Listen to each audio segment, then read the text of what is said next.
Under the hood, you can't really see anything different. I did add a few wiring points for 12-volt outlets inside the car and also for a DVD player at the roof. I added a pyro gauge after the turbo went out at 120,000, thinking I'd keep the car, try and protect that turbo. I could watch the temperatures when it cools down. I also did put in HID bulbs. People are being discouraged to do these nowadays because the reflector, it's not the right position in the reflector, so it throws light everywhere instead of where it should. I used to replace the oil every 5,000 miles with the advanced formula or Mobil 1 synthetic ESP formula, which was special for the diesel particulate filter. But now that the car has the Malone tune and the particulate filter delete, I did switch over to Rotella T6 5W40 synthetic, and it's been great. No problems or issues.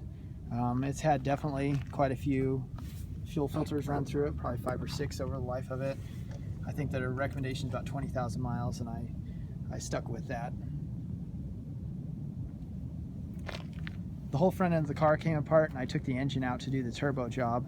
It was easier that way than trying to fumble my hands through doing the timing belt and turbo on the side here.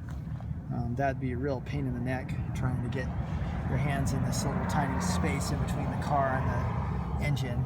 So I just rotated the engine out and left the harness hooked up.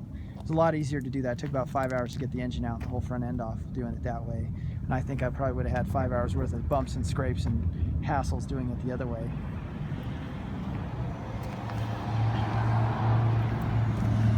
I never did see any icing of the intercooler issues, but I did have some stumbling hesitation on cold startup after driving for a minute or two. That went away with the Malone tune, so clearly there was something with the Volkswagen tune that caused that stumbling, because I never saw it again. It seemed like it happened a little more often with older diesel fuel, but then again it happened off and on, so it was hard to say if it was just older diesel fuel or the tune. I think it was the Volkswagen fuel map or something like that. I only ever had one replacement battery for it. Or no, I guess I had two. I replaced one Costco, and then I replaced this one with this one. It's an Interstate.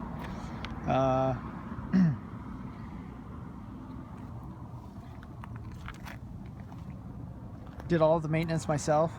I have a lift in my shop at home, and took care of the car that way.